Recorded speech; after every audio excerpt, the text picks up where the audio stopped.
দেবদার খাদান সিনেমাটা বাঙালি দর্শককে অনেক কিছু দিয়েছে। সবচাইতে বড় কথা হচ্ছে বিনোদন দিয়েছে, বিনোদিত করতে পেরেছে বাঙালি সিনেপ্রেমী মানুষদের। একটা অ্যাকশন ধর্মী ছবি দিয়ে বিনোদন দিতে পেরেছে, যেটা লাস্ট কয়েক বছর টলিউড ইন্ডাস্ট্রিতে হচ্ছিল না। বাঙালিয়ানা হারিয়ে গিয়েছিল বাংলা থেকে। কেমন জানি না, সিনেমাগুলো দেখে মনে হচ্ছিল বাংলা সিনেমা নয়, বাঙালিয়ানাটা নেই।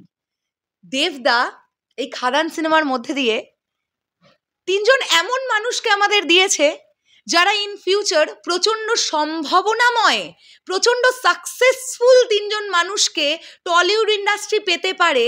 দেবদা এই হাতে খড়িটা এইভাবে করেছেন। কাদের কাদের আমি এই ভিডিওতে এখন এই ব্যাপারটা নিয়ে কথা বলবো। দেখো তো তোমরাও আমার সঙ্গে একমত কিনা, বা এর বাদে যদি অন্য কোনো নাম তোমাদের কাছে মনে হয়ে থাকে সেটাও কমেন্ট করে জানাতে পারো। প্রথম যে নামটা আমি বলবো, খাদান সিনেমার captain of the ship Sujit Rino Dutta. City of jackals করেছিলেন তিনি।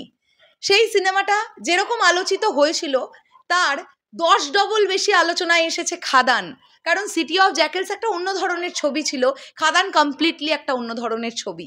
একটা মেন স্ট্রিম মশালা ছবি, একজন ডিরেক্টর প্রথমবার এইভাবে টলিউডের সুপারস্টারকে নিয়ে কাজ করে যেরকম প্রশংসা অর্জন করছেন, সেখান থেকে দাঁড়িয়ে আমরা কি বলতে পারি না director Sujit Rino Dutta in future প্রচণ্ড একজন ভালো একজন মেকার, যিনি মেন স্ট্রিম মশালা ছবিটা মন দিয়ে বানাতে পারবেন। আর এখানে শুধু আমি ডিরেকশনের কথা বলবো না, দেবদাও বারবার ইন্টারভিউতে যে কথাটা বলছেন, সুজিত রিনো দত্ত গল্পটাকে এভাবে লিখেছিলেন, ডায়লগসটা কিন্তু সুজিত রিনো দত্ত এবং বিশ্বরূপ বিশ্বাস এই দুজন মিলে করেছিলেন। বিশ্বরূপদার একটা ছবি আমি স্ক্রিনে অ্যাটাচ করছি, তোমরা বিশ্বরূপদাকে অনেক প্রজেক্টকে কাজ করতে দেখতে পেয়েছো। তো বিশ্বরূপদার একটা ইন্টারভিউ সেশন আমরা বেশ কয়েক মাস আগে করেছিলাম। তো সেখানেই আমরা আলোচনা করেছিলাম যে বিশ্বরূপ বিশ্বাস এবং সুজিত রিনো দত্ত তারা দুজন মিলে এই ডায়লগস পোর্শন লিখেছিলেন। এবং বিশ্বরূপ বিশ্বাস তিনি একদম প্র্যাকটিস করিয়েছিলেন এই চরিত্রগুলোকে, যে ওই এলাকার মানুষজন যে প্যাটার্নে কথা বলেন, যে অ্যাকসেন্টে কথা বলেন, সেই অ্যাকসেন্টগুলো তারা কিভাবে বলবেন। তো অনেক মানুষের মধ্যে না আমরা কিছু মানুষকে ভুলে যাই। আজকে বিশ্বরূপদার কথাটা বলাটা জরুরি, কিন্তু এতগুলো ইন্টারভিউজ দেখছি, এত কিছু দেখছি, কিন্তু ওই মানুষটাকে আমরা কখনো সামনে দেখতে পাচ্ছি না। তো মনে হলো আমার এই ভিডিওতে এই মানুষটাকে নিয়ে কথা বলা উচিত, তাই বললাম। প্রথম নামটা তাহলে গেল সুজিত রিনো দত্ত। সেকেন্ড নামটা হচ্ছে ইধিকা পল। বন্ধুরা, এটা নিয়ে প্রচুর কন্টেন্ট ইতিমধ্যেই তৈরি হওয়া শুরু হয়ে গেছে যে ইধিকা পল প্রচণ্ড লাকিয়েস্ট একজন অ্যাক্ট্রেস। মানে এর আগে আমরা যদি দেখি, বাংলাদেশে মেগাস্টার শাকিব খানের বিপরীতে প্রিয়তমা সিনেমাতে তিনি অভিনয় করে আফটার কোভিড বাংলাদেশ চলচ্চিত্র জগৎকে এইরকম একটা বক্স অফিস কালেকশন এনে দেওয়ার পেছনের নামটা কিন্তু ইধিকা পলও ছিল। কারণ ইতির চরিত্রটাকে বাংলাদেশ ভালোবেসেছিল। বাংলাদেশবাসী ইধিকা পলের নাম ইধিকাও বলে না, ইতিও বলে না, বলে প্রিয়তমা। তো সেই সিনেমাটার পরে টলিউডের ডেবিউ দেবদার সঙ্গে খাদান। এবং তোমরা দেখো ইধিকা পলের নাম এবার খাদানে হয়ে গেছে কিশোরী। কেউ ওর যে লতিকা যে নামটা, ওর ছবিতে যে নামটা, ওটা বলে কেউ ডাকছেই না। ইধিকা পলের নাম কি, যে কাউকে গিয়ে জিজ্ঞাসা করে নাও বলবে কিশোরী। এই যে নিজের একটা করে আইডেন্টিটি পাওয়া, এটা তো একটা বিরাট বড় ব্যাপার। আর ইধিকা পল কিন্তু খুব ভালো অ্যাক্ট্রেস।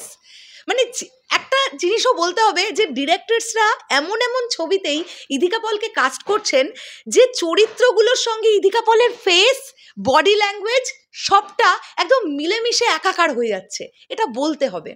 তোমরা দেখো না খাদান সিনেমাটা, যারা দেখো না আমি তাদের জন্য স্পয়লার তো দিতে চাই না, কিন্তু ইধিকা পলকে যেভাবে প্রেজেন্ট করা হয়েছে খাদান সিনেমায়, তোমরা দেখো ইধিকা পলকে একদম পারফেক্ট লাগছে ওই চরিত্রটার জন্য। এবং যে সিকোয়েন্সগুলো বা সিনগুলো সে পেয়েছে, যেভাবে সে ডায়লগ ডেলিভারি করছে, সিচুয়েশনটা যেভাবে সে নিজে ফিল আপ করছে তার অ্যাক্টিংয়ের মাধ্যম দিয়ে, এটা বলতেই হবে। ধারাবাহিক থেকে এই মানুষটির নাম আমরা পেয়েছিলাম। আজকে রিমলি বলি বা এর বাদেও তিনি আর যে ক্যারেক্টার করেছেন সেগুলো তো আছেই, সেগুলো তো টেলিভিশনের দর্শক তাকে ভালোবেসেছে। কিন্তু এর পরে তার যে সিনেমাগুলো বড় পর্দায় রিলিজ পেল, আমি দুই বাংলা মিলিয়েই বলছি, এটা বলতেই পারা যায় যে ইধিকা পল ভীষণ লাকিয়েস্ট একজন অ্যাক্ট্রেস বা নায়িকা। আমি চাইবো ইন ফিউচার ইধিকা পল আরও অনেক কাজ করুক।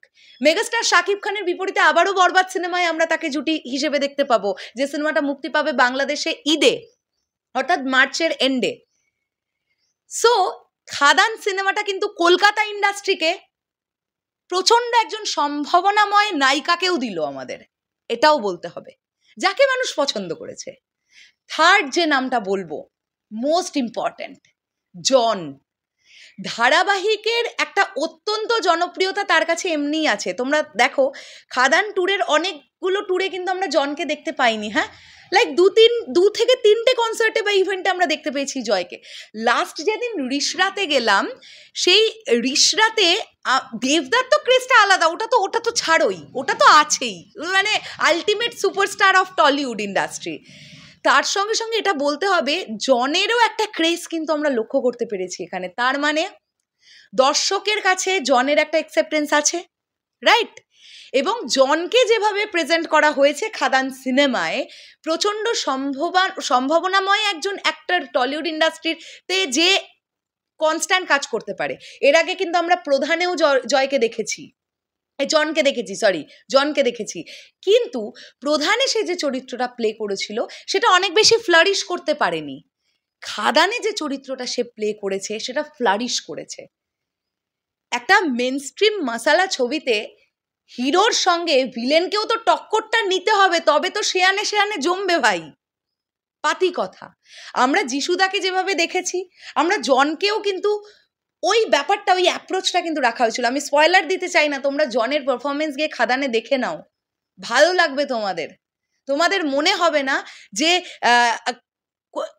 একজন প্রায় নতুন অ্যাক্টর এই ক্যারেক্টারটা আমাদেরকে দিয়েছেন উপহার হিসেবে, বা পোট্রে করেছেন নিজে এভাবে, এটা বলতে হবে, এটা ভাল লেগেছে।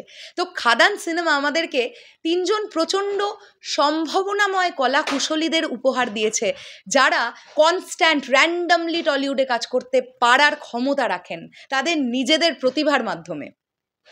এবার বলো এই ব্যাপারটা নিয়ে তোমাদের কি বক্তব্য? মনে হলো এটা নিয়ে আলোচনা করি, তাই আলোচনা করলাম। এ বাদেও যদি কোনো নাম তোমাদের মনে হয়ে থাকে সেটাও কমেন্ট করে কিন্তু জানাতে পারো। আর চলে যাওয়ার আগে তো বারবারই এটা বলতে চাই, সুমিত গাঙ্গুলি, রাজা দত্ত, পার্থসারথীদা, এনারা তো একজন স্টলওয়ার্ড। এনারা তো আমাদের কাছে ইমোশন, নস্টালজিয়া, সেই নস্টালজিয়াকে তো ফেরত এনে দিয়েইছেন দেবদা, এটা তো আলাদাই ব্যাপার। মানে আমরা তো চাইবো মেনস্ট্রিম মশালা ছবি যত বেশি হবে, সুমিত গাঙ্গুলির মতন অ্যাক্টরকে আমরা বারবার দেখবো, রাজা দত্তের মতন অ্যাক্টরকে আমরা বারবার দেখবো, পার্থসারথীদার মতন অ্যাক্টরকে আমরা বারবার দেখবো। আর এই বারবার দেখতে চায় বাঙালি, শুধু ডিফারেন্ট গল্প নিয়ে আসতে হবে, আর সেই গল্পের মধ্যে বাঙালিয়ানা থাকতে হবে, অথেন্টিসিটি থাকতে হবে।